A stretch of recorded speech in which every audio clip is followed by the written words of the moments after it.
ASEAN के 10 देशों और चीन, जापान सहित कुल 15 देशों ने एक बड़ा क्षेत्रीय आर्थिक समझौता आरसीईपी किया है।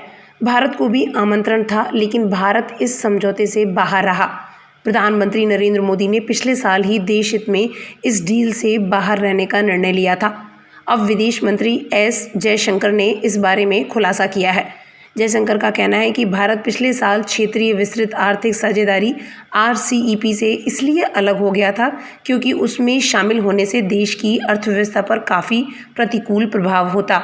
Centre for European policy studies की ओर से आयोजित एक ऑनलाइन चर्चा में जयशंकर ने संयुक्त राष्ट्र में सुधार और बदलाव की पुरजोर सिफारिश करते हुए कहा कि एक या दो देशों को अपने फ़ायदे के लिए प्रक्रिया को रोकने की इजाज़त नहीं होनी चाहिए।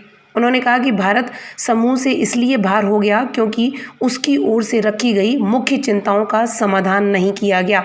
एशिया प्रशांत क्षेत्र के 15 देशों की ओर से आरसीईपी समझौते पर हस्ताक्षर किए जाने के बाद जयशंकर ने यह टिप्पणी की है। प्रधानमंत्री नरेंद्र मोदी ने एक्ट ईस्ट पॉलिसी पर जोर दिया है।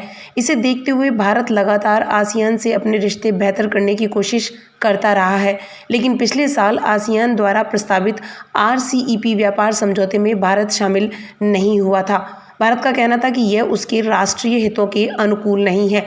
प्रधानमंत्री नरेंद्र मोदी ने नवंबर 2015 में यह निर्णय लिया था कि भारत इस समझौते में शामिल नहीं होगा। तब पूरी दुनिया चौंक गई थी। प्रधानमंत्री ने कहा था कि देश हित में ऐसा करना जरूरी है। आरसीईपी भारत को क्यों स्वीकार नहीं है, आपको बताते हैं। असल में आरसीईपी में शामिल होने के लिए भारत को आसियान देशों जापान, दक्षिण कोरिया से आने वाली 90% वस्तुओं पर से टैरिफ हटाना था। इसके अलावा चीन, ऑस्ट्रेलिया और न्यूजीलैंड से 74% सामान टैरिफ फ्री करना था। इसलिए भारत को डर था कि उसका बाजार चीन के सस्ते माल से पट जाएगा। इस तरह न्यूजीलैंड के डेयरी प्रोडक्ट के भारतीय बाजार में पड़ जाने से किसानों के हितों को काफ़ी नुकसान पहुंचने की आशंका थी। आरसीईपी क्या है, यह भी आपको बताते चलते हैं। Regional comprehensive economic partnership RCEP deal एक ट्रेड अग्रीमेंट है जो कि सदस्य देशों को एक दूसरे के साथ व्यापार में कई सहूलियतें देता है। आरसीईपी की नींव डालने वाले 16 देशों में भारत भी शामिल था।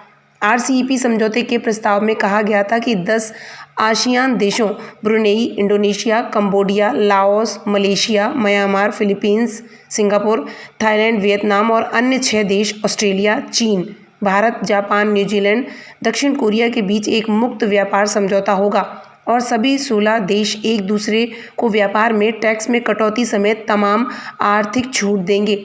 लेकिन भारत इससे बाहर रहा। अब आरसीईपी दुनिया का सबसे बड़ा मुक्त व्यापार क्षेत्र बन गया है।